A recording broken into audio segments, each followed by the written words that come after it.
Assalamualaikum warahmatullahi wabarakatuh. Iki ngaji santai-santai napa muhasabah.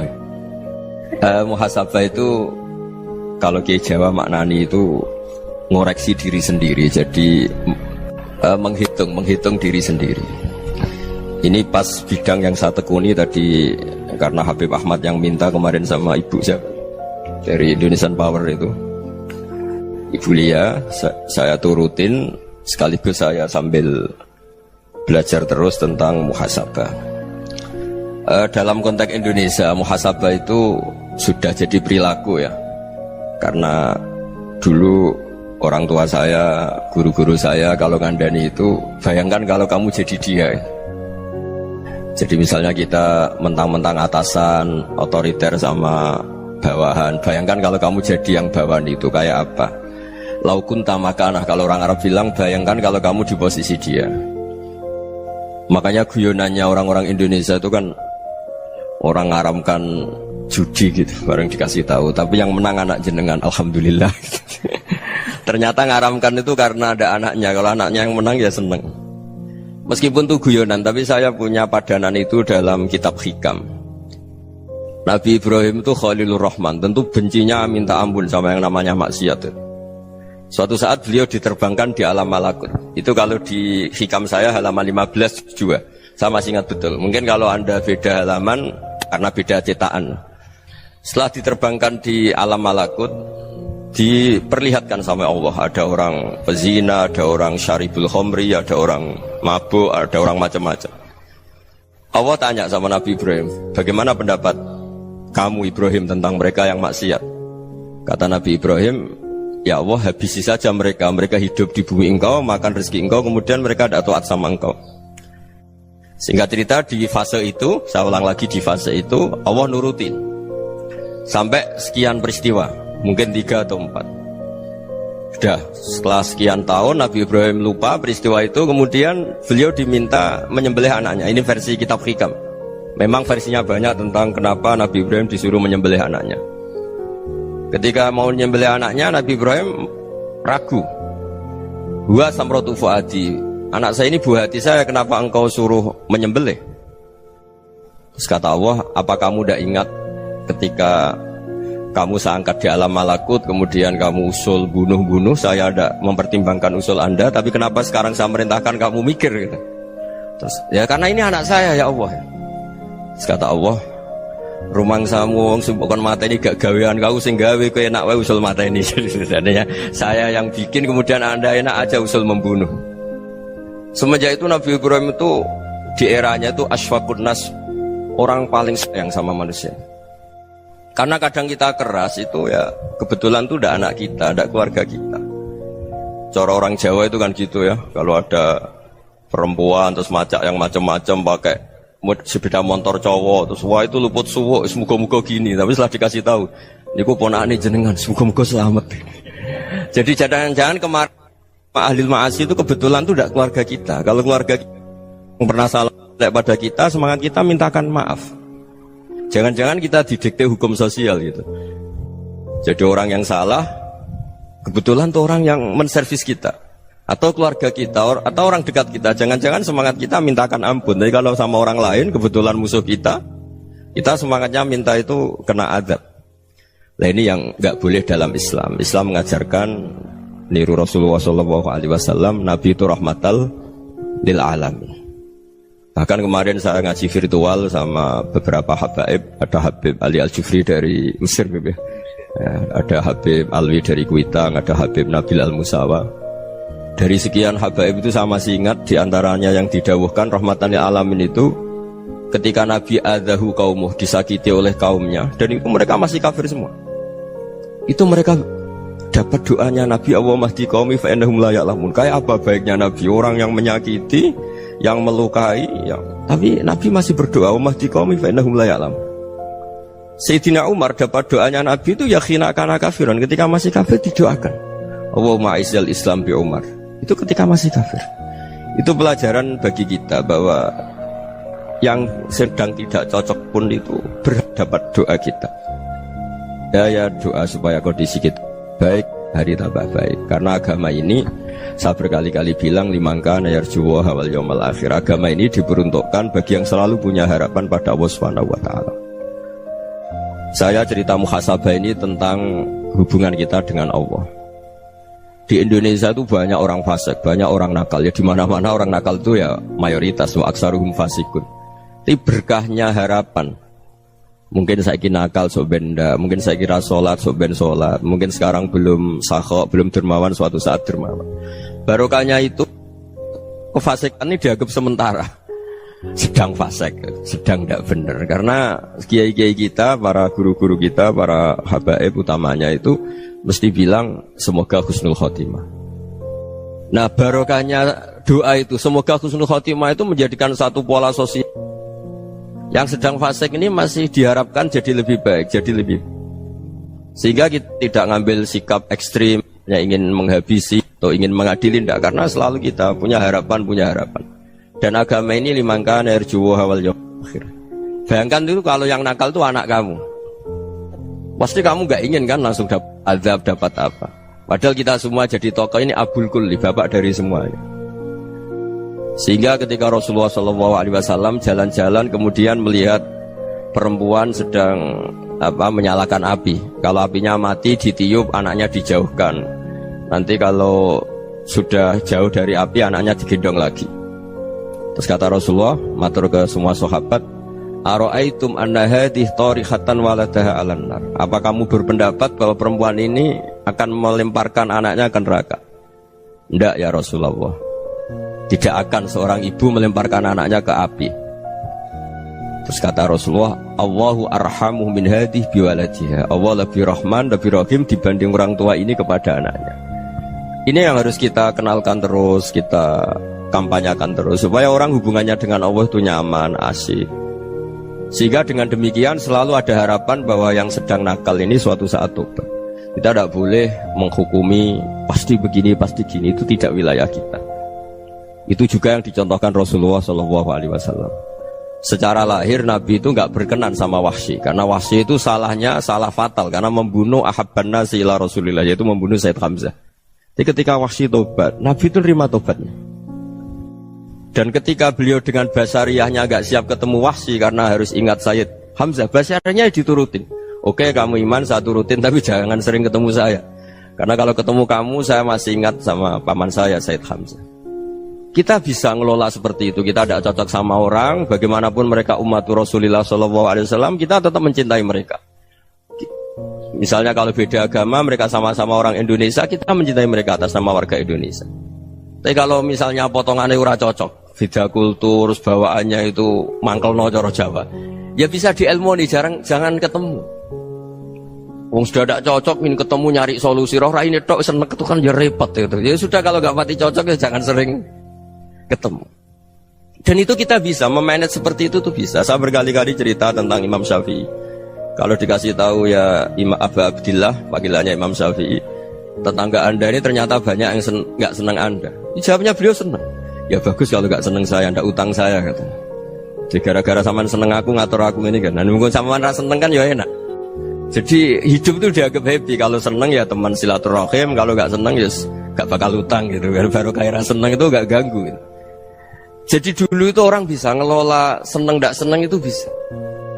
Karena ada kearifan hubungan dengan Allah Subhanahu wa ta'ala. Hidupnya selesai karena masyghul bi dzikrillah, mereka sibuk dengan Allah. Makanya kata ulama-ulama tasawuf, kamu jangan melihat manusia perilakunya, tapi kamu juga harus ingat yang gerakkan semua itu Allah Subhanahu wa ta'ala. Dengan demikian kita farah, kita senang. Makanya Nabi kalau ngutus Anas bin Malik kemudian enggak kesampaian yang diinginkan karena Anas main, ketika garwa-garwani Nabi agak tersinggung, Nabi andaikan Allah menghendaki yang saya inginkan kesampaian, pasti itu kesampaian. Jadi dianggap kegagalan Anas gak manggil yang dituju Nabi itu ya kersane Allah, ya enteng saja. Sayyidina Ali lebih parah lagi yang dialamin. Itu dalam beliau kalau dipanggil itu gak cepet-cepet ke sana. Ketika ditanya, kenapa kamu tak panggil gak cepet ke saya? Amin tu ukubatak, karena aku tahu kau orang baik. Orang baik itu pemaaf. Jadi makanya orang-orang soleh dulu itu bodoni itu. Makanya sekarang kalau ada orang bodoni itu mesti beda orang soleh. Kalau orang-orang soleh itu kakean husnudzon akhirnya sering dibodonin. Abdullah bin Umar itu masyhur itu. Kalau ada budaknya serang sholat, sergap sholat itu dimerdekakan. Akhirnya enggak sholat pun pura-pura sholat. Akhirnya juga dimerdekakan. Ketika ditanya, kenapa engkau merdekakan? Padahal mereka sholatnya menipu engkau, kata pembisik-pembisik itu. Man khoda'ana lillah in khoda'na lah.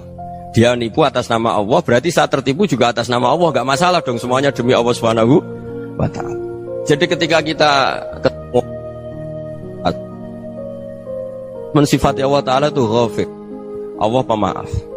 Jangan kamu nggak fair untuk diri kamu nyifati Allah ghafir, pada orang lain Allah kamu sifati sadidul iqab.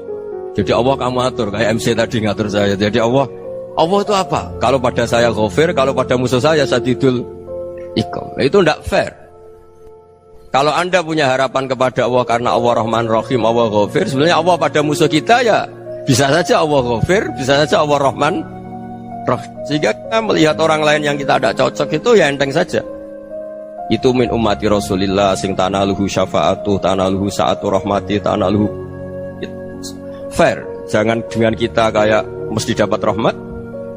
Jangan orang lain kayak Allah pasti sadidul iqab. Itu tidak boleh. Sehingga ketika ada orang Badui, singkat cerita orang Badui ini kencing di masjid, semua sahabat membentak dia. Yang enggak bentak hanya Nabi tok. Saking mangkalnya orang ini karena semua sahabat bentak kecuali Nabi. Setelah dibenarin Nabi, terus Nabi nyuruh Sobbu ali dhanuban min ma'in. Setelah disucikan masjid itu, dia berdoa keras sekali. Allahumma arhamni wa Muhammadan wa la tarham ma'ana ahadan. Ya Allah, yang berhak dapat rahmatmu hanya saya dan Nabi Muhammad, yang lainnya jangan. Karena yang lainnya itu jengkelin, gitu aja saya salah dimarah-marahin gitu. Jadi kalau kamu doa terbatas ya kayak orang Bedui ini, kayak orang Arabi. Apa kata Nabi? Laqad tahajjarta wasi'an. Allah yang rahmatnya luas menjadi kamu sempitkan. Karena kamu mau atur Allah hanya rahman pada Indonesian Power, pada NU, pada kita, yang orang lain gak perlu dapat. Itu kan kasihan Islam, karena Islam terus gak dimiliki semua orang. Allah gak dimiliki semua orang, Rasulullah gak dimiliki semua orang, karena dipek NU, dipek ormas tertentu, dipek gak boleh seperti itu. Gak boleh takhasyar tawasian, kata Nabi, gak boleh mempersempit zat yang rahmatnya itu luas. Ini semoga etika ini kita pakai di Indonesia. Yang sedang fase kita harapkan lebih baik. Yang sedang nggak dapat hidayah kita doakan dapat apa? Hidayah. Masyhur kan, makanya tadi saya mohon sama Habib Ali supaya Habib Ahmad supaya tetap mahalul qiyam, tabaruk sama Habib Ali. Di antara doa-doa di Simtud Duror masyhur itu antuqabilal mudhniba minnah fil ghufran wal musi'a bil ihsan. Jadi harapannya para habaib, para orang-orang baik dulu ya, semoga yang dosa itu dimaafkan, yang sedang salah dibuka, bikin lebih baik. Nabi itu tugasnya juga gitu. Wastaghfir li dzambika walil mu'minina wal mu'minat. Nabi itu tugasnya juga memintakan ampun yang sedang salah. Nah ini cobalah jadi etika kita, muhasabah kita. Jadi muhasabah itu cara berpikir kita set, kita pikir ulang. Ternyata semangatnya seorang Nabi itu wastaghfir li dzambika walil mu'minun. Semangatnya itu memintakan ampun. Orang ahli tafsir tahu semua kalau Nabi itu tidak mungkin dosa. Jadi itu khitabun Nabi wa urida bihi ummatu, itu khitab Nabi, tapi yang dimaksud itu umatnya, karena Nabi tidak akan mengalami dzambun, tidak akan mengalami dosa. Sekarang enggak, kadang-kadang kita ini kalau orang lain salah itu semangat. Kalau di perusahaan ada teman salah, apalagi pimpinan salah itu seneng, barokahnya salah bisa ganti kan gitu. Ya, jadi kalau mungkin di dunia tokoh juga gitu, barokahnya ada tokoh salah, kita yang jadi populer sendiri, tidak boleh seperti itu. Kita harus salimus sodri di jami'il muslimin. Jadi ini harus dilatih. Saya tadi matur sama Habib Ahmad, latihan kita jadi hidup. Nabi itu kalau resep jadi wali itu kata Nabi gampang. Kata Nabi, kalau kamu ingin disenangin Allah, ya sudah. Kalau kamu asbahta wa amseta gini-gini, perasaan kamu, kata Nabi, jangan punya perasaan ghil sama orang muslimin. Itu sudah wadzalika min sunnati. Makanya Nabi ngendikan la yablughni ahadun an ahadin syai'an. Ada yang baca la yuballighni ahadun an ahadin syai'an. Seseorang jangan melaporkan ke saya tentang salahnya yang lain. Fa inni akhruju ilaikum wa ana salimus sadri. Karena saya ingin ketemu sampean semua dalam keadaan salimus sadri, tidak punya perasaan apa-apa. Karena kalau nurutin pembisik, nurutin informasi itu ya repot, karena orang pasti sepihak. Ada kiai yang top datang ke kampung-kampung ning desa-desa, kata yang seneng itu punya akhlak. Wah itu bagus orang besar datang ke kampung-kampung. Kata yang enggak seneng, Oh itu jobnya kiai kecil kok diambil, itu kan ya kasihan itu kan sudut pandang.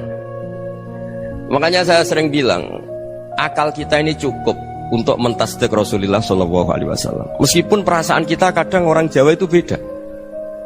Saya berkali-kali bilang sama peneliti dari Jogja, kenapa sih Gus para nabi itu kok poligami istrinya banyak? Nabi Dawud katanya itu berapa? Nabi Sulaiman malah jumlahnya agak terbatas ini. Nabi Muhammad itu paling sedikit. Saya tanya gini, perempuan itu orang lemah, jadi kalau nolong orang satu gimana baik, kalau nolong orang dua ya lebih baik, ya sudah kira-kira seperti itu.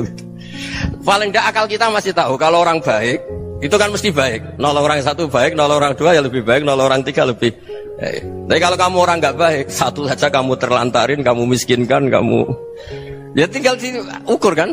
Kalau orang baik nambah baik, tapi kalau orang buruk tambah buruk. Nah itu akal. Akal kita bisa menganalisis kenapa sih nikah itu ada yang poligami, ada yang enggak. Sudah ukur saja diri kamu. Misalnya kayak saya elek keriting, rabi terus, mau perbanyak wong elek. Orang perilaku netok raine dadi elek kabeh gitu. Tapi nak kowe ku ganteng, alim, ganteng, sugih. Anake ganteng-ganteng, berhubung kowe saleh ahli swarga kabeh. Mertua yo bangga karena karir kamu meyakinkan. Ini mertua kamu aja gak bangga mau nambah. Ipar gak bangga, mertua gak bangga, desa kamu yang kamu wayai juga gak beda dengan Nabi ketika nikah Juwairiyah itu gak ada pernikahan sebarokah Nabi dengan Juwairiyah itu Azharu Rasulillah. Di situ habis perang banyak tawanan, gara-gara jadi besanya Nabi langsung dibebaskan semua karena Azharu Rasulillah. Sekarang besanya Kanjeng Nabi. Dulu Abu Sufyan mangkalnya bukan main sama Nabi, gara-gara putrinya dinikah terus langsung jadi. Kalau kamu kan enggak, nikah satu, nikah lagi, satu kampung musuhi kamu karena istri pertama ya cemburu, yang kedua agak bangga. Wah itu selesai itu di dunia wal akhirah. Maksud saya nganalisis Islam itu harus pakai akal. Dan akal yang dipakai, ini saya bawa ke kitab Ihya, adalah pikiran-pikiran para ulama. Makanya ketika Imam Ghazali ketika ditanya fakaifa bi muslimin fasikin asawwaha fi jami'i amri, kalau kalian ketemu orang fasik, orang Islam tapi fasik, perilakunya nggak ada yang benar. Kata Imam Ghazali jawabnya lucu, aneh. Mamin muslimin illa wa islamuhu ta'ah. Tidak ada orang Islam kecuali dia mau Islam, membenarkan Allah dan Rasul itu sudah taatnya dia. Kok kamu tidak bisa melihat taatnya dia? Dia pikirannya kan ini pemabuk, ini tukang apa. Tapi kata Imam Ghazali, sebenarnya kamu masih bisa berpikir positif. Mamin muslimin illa wa islamuhu ta'ah. Tidak ada seseorang Islam ketika dia milik Islam itu pasti ada taatnya, yaitu tasdik pada Allah dan tasdik kepada Rasulullah Shallallahu Alaihi Wasallam. Jadi dengan pola seperti itu, maka di antara guru-guru kita yang modern ya di era Mbah Maimun, di sini ada Habib Ahmad, Habib Salim, syair yang sering dibaca beliau adalah ada orang munajat sama Allah. Ini cerita munajat. Itu orang itu ngendikan gini, ana muznibun, ana mukhtiun, ana asi, huwa rahimun, huwa ghafirun, huwa afi. Ya Allah, saya mukhti, saya orang yang salah. Ana muznib, saya orang yang dosa. Ana asin, saya sering maksiat. Tapi engkau ya Allah, engkau ghafir, pemaaf.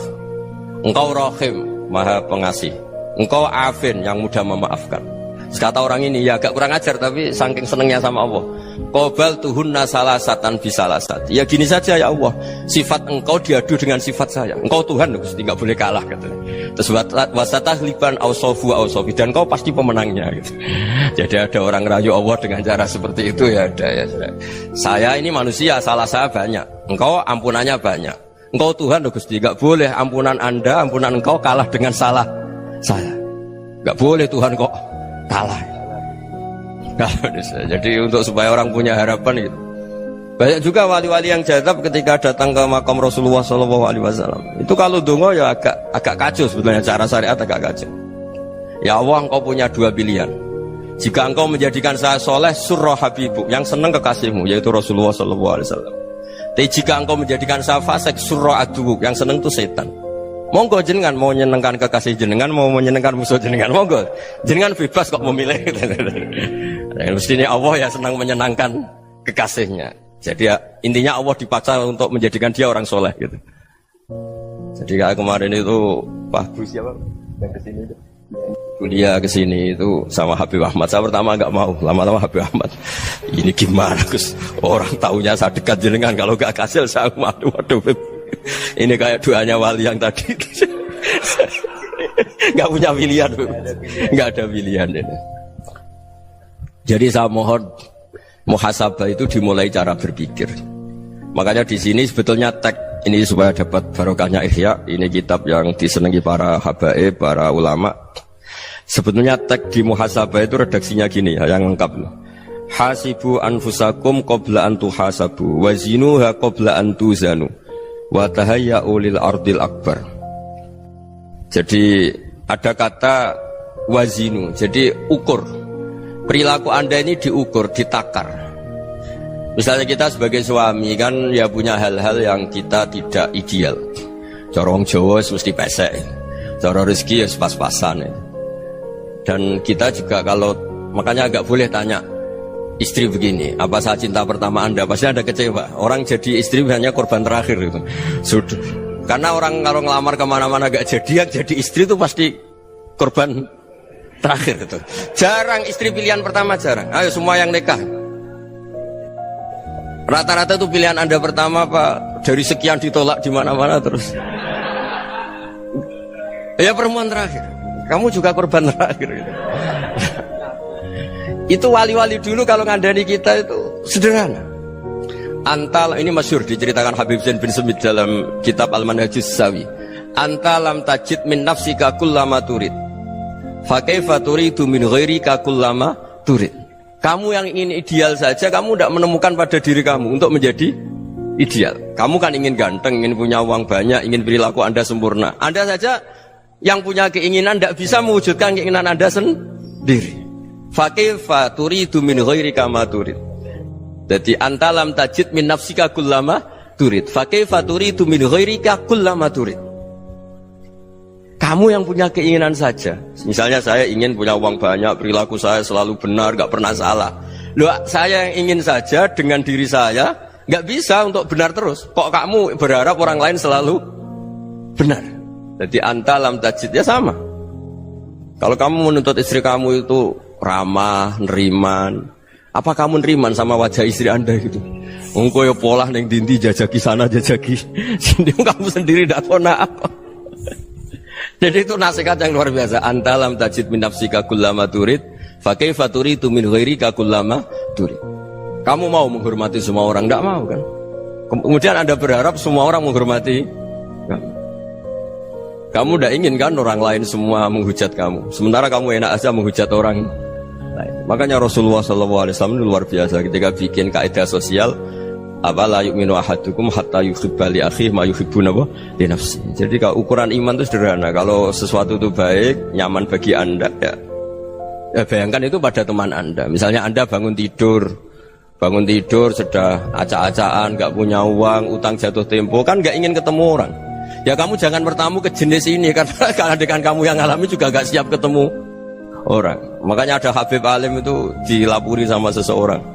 Beb, dulu teman saya itu ketika saya kaya itu sering main ke saya. Setelah saya miskin, mereka tidak main ke saya. Kata Habib itu bagus, sunnah Allah begitu itu bagus. Coba kalau kamu dulu kaya, teman kamu main kan kamu gaya. Di rumah ada makanan, bisa hormat tamu. Setelah kamu miskin jadi buruh manol di pasar atau buruh bikin boto, teman kamu datang, malu enggak kamu? Mendingan enggak datang gitu. Akhirnya baru, oh ya alhamdulillah kalau gitu. Loh iya kan dulu teman kita datang, kita ada Alphard, istri cantik, rumah bagus. Lah kita miskin, buruhnya orang pas dibentak-bentak, teman kamu udah datang. Milih datang kamu enggak kalau setelah kamu jatuh? Enggak kan? Jadi barokahnya ilmu itu terus. Ya, tapi kadang-kadang orang tuh, wah setelah saya miskin teman-teman enggak kasih kesini. Ya kalau kamu sudah jatuh, teman-teman kamu situ jadi tontonan. Ya mulai sekarang cara berpikir itu dirubah. Dulu yang namanya kiai itu kalau diundang orang itu ya agak-agak senang. Semenjak saya itu agak rubah. Mengundang kiai, ngatur kiai itu tak haram-haramkan ya ada lumayan lah sekarang itu sudah mulai agak beretika. Dulu itu ngundang tuh tanggalnya ditentukan, jamnya ditentukan, enggak mikir apa kiai saat itu nganggur, enggak. Punya wadifah, enggak. Dia milih tanggal yang dia nganggur, enggak mikir pas itu kiainya nganggur apa, enggak. Ya saya hanya cerita aja, kamu tersinggung ya monggo, boten ya monggo itu kan. Jadi saya mohonlah supaya tadi saya juga matur ke Habib Ahmad. Jadi untuk orang merasa ikut sunnah Rasul itu gampang sekali kata Sayyid Muhammad. Dulu Nabi berpakaian ala daerahnya. Kalau mikot ya pakai mikotu baladi. Karena Nabi orang Madinah dan beliau berdomisili di Madinah, ya misalnya mikotnya dari Bir Ali misalnya. Tapi kalau Anda orang kawasan Tanim mau umrah ya dari Tanim. Misalnya kawasan Jirona ya dari Jirona. Artinya apa? Kamu ngambil mikot karena Nabi mikot misalnya dari Bir Ali, bukan berarti kamu harus seperti Nabi di Bir Ali, kamu orang Mekah, misalnya kamu orang Tanim, orang ya harus dari mikot itu apa? Baladi. Sama, makanya di fikih-fikih itu kalau tahnik anak, Nabi orang Arab, halawiyatnya kurma ya kurma. Kalau orang Jawa sedegan, semua bodoh-bodoh. Ya, bodoh-bodoh manis. Jadi ini tabaruk sama Sayyid Muhammad, ini ada murid beliau Habib Ahmad, saya baca supaya orang itu merasa ikut Nabi itu gampang sekali. Ini saya baca ya di halaman tadi disaksikan Habib Ahmad 433 di kitab apa begini? Manhajus Salaf fi Fahmin Nusus. Itu kata Sayyid Muhammad, wa kanat sunnatu Rasulillah annahu yat'amu ma yajiduhu fi ardi wa yalbasu ma yajidu wa yarkabu ma yajidu mimma abahu Allah taala. Faman istamala ma yajidu fi ardi fa huwa al-muttabi' lis-sunnah. Kama annahu hajjal baita min madinati. Faman hajjal baita min madinati nafsihi fa huwa al-muttabi' lis-sunnah. Wa illam takun hadhil madinatu tilka. Jadi intinya misalnya Nabi dulu itu ngasih sedekah kepada fakir miskin ya pakai dinar, dirham. Ya kalau orang misalnya sedekah pakai rupiah ya sudah ikut sunnah Nabi. Jangan, lu Nabi pakai dinar loh, kamu kok pakai rupiah. Dulu dinarnya Nabi udah ada tulisannya Bank Indonesia, kamu kok ada tulisannya Bank. Ya tidak ada seperti itu. Ya jadi misalnya Nabi sedekah pakai tamar atau pakai al-aqid, ya kita pakai beras, pakai apa. Supaya orang tuh bahwa Rasulullah itu milik kafatal linnas, milik semuanya. Sehingga merasa ikut sunnah Nabi itu ya semuanya. Makanya dulu Mbah Mun kalau motivasi saya supaya bombong, kalau orang Jawa bilang bombong. Wong Jawa mesti ono wong alim. Beliau menyontohkan Mas itu Mbah Fadol, Senori, Mbah Ihsan Jambes. Itu bisa ngarang-ngarang kitab luar biasa. Padahal beliau bukan orang Arab. Imam Sibawai itu orang Persia, Imam Ghazali orang Tus itu juga ikut Persia. Kata Mbah Mun, wong sing ora Arab lah mesti untuk jatah alim kata beliau. Karena Nabi itu diutus kafatal linnas. Nanti kalau orang yang alim itu Arab tok, berarti tidak ada perwakilan dari Afrika, dari Asia Tenggara, dari mana-mana. Makanya karena Nabi statusnya itu kafatal linnas. Jadi kita harus bangga sebagai Muslim, sebagai orang Indonesia karena misalnya Wali Kutub. Dulu terkenalnya hanya ada di Yaman, di mana. Ternyata pernah ada juga di Indonesia dan seperti Habib Abu Bakar Segaf Gresik. Jadi ya artinya kan tetap orang Indonesia meskipun beliau zuriyah Rasul kan ya sudah orang apa? Orang Indonesia. Zuriyahnya Habib Ali Simtuduror sekarang di Solo. Jadi Indonesia juga dapat alawin banyak dari Sadatin al-Alawin juga banyak. Jadi saya mohon barokahnya ngaji seperti ini. Melihat orang lain tuh gampang, bayangkan tuh kalau anak kamu. Makanya Nabi nanti kalau nggak percaya lihat di Hikam nomor 15 di kitab saya itu. Di situ dijelaskan oleh Hikam, jangan-jangan semangat Anda pada orang yang maksiat, pada orang yang keliru supaya dihukum itu karena kebetulan itu udah anak Anda, itu udah keluarga Anda. Coba kalau itu keluarga Anda.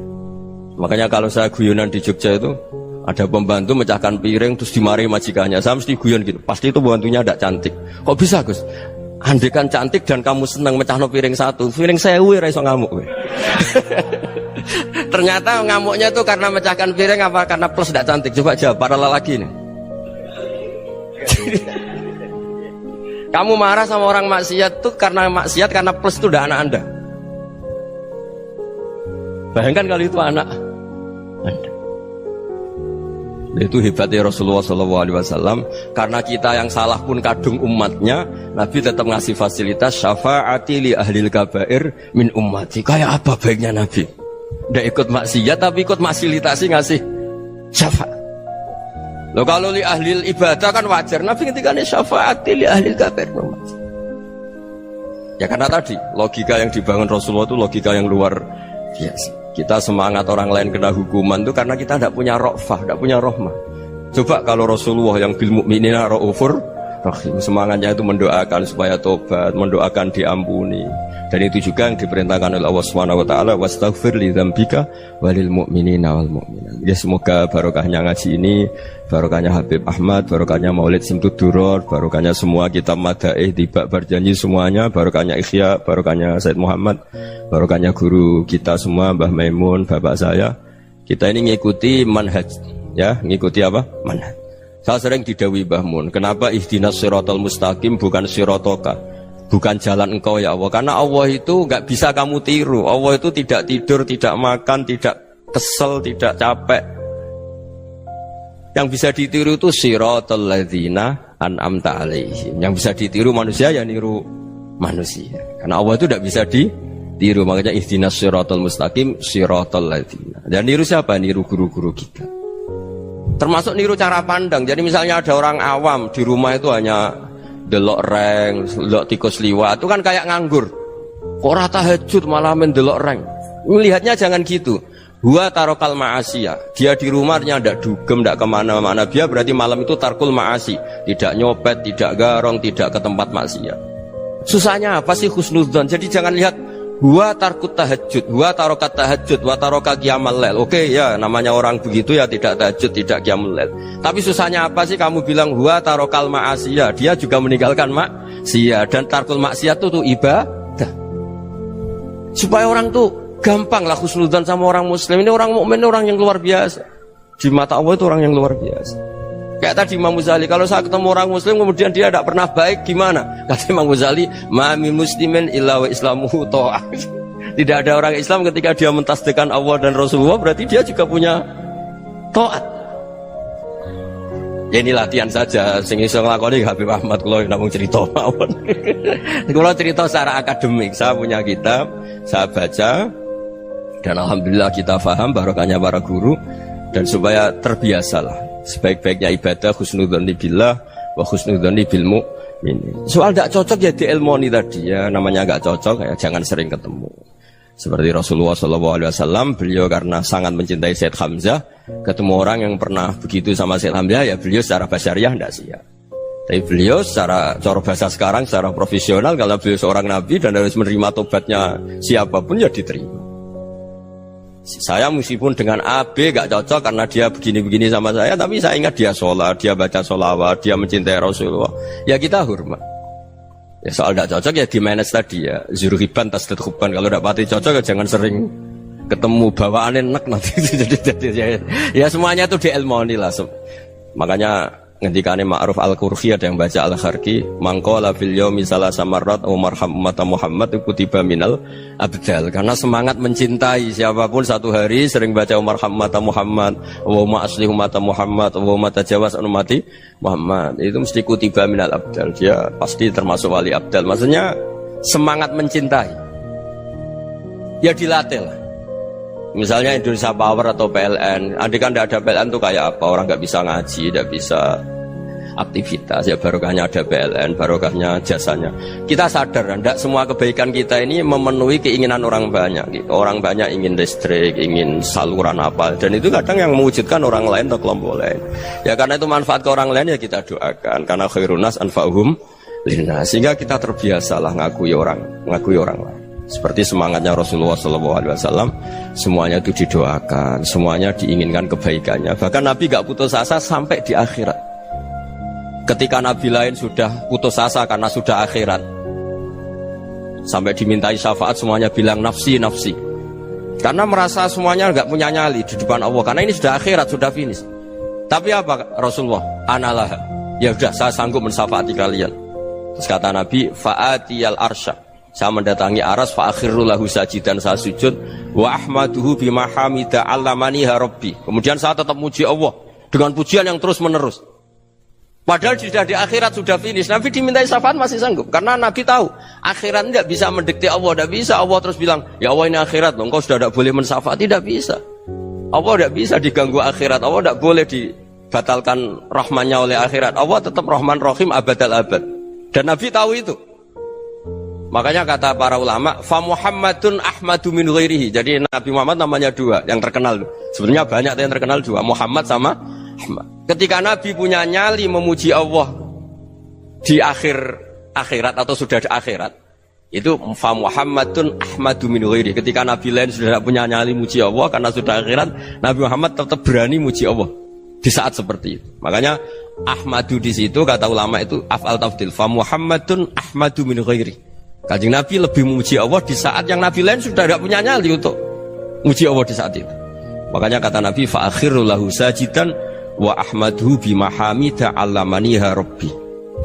Akhirnya setelah lama gitu terus Allah ngendikan ya Muhammad irfa' ra'sak wasal tu'tah wasfa' tusyaffa. Sudah Muhammad, angkat kepala kamu minta apa saya turutin, dan kalau kamu ingin mensyafaati umatmu saya beri hak napa? Syafaat. Nah, semoga semangat itu juga menjadikan kita munajat bahwa rahmat Allah tidak terbatas, harapan juga tidak terbatas. Mungkin yang sedang nakal ya kita katakan sedang, jangan terus kamu pastikan wah ini mesti suul khotimah, mesti tidak orang baik. Ndak, agama ini liman kana yarju wal yaumal akhir, selalu bagi yang punya harapan. Ya, mugi-mugi dapat barokah semua. Mantu dengan kata wassalamualaikum warahmatullahi wabarakatuh.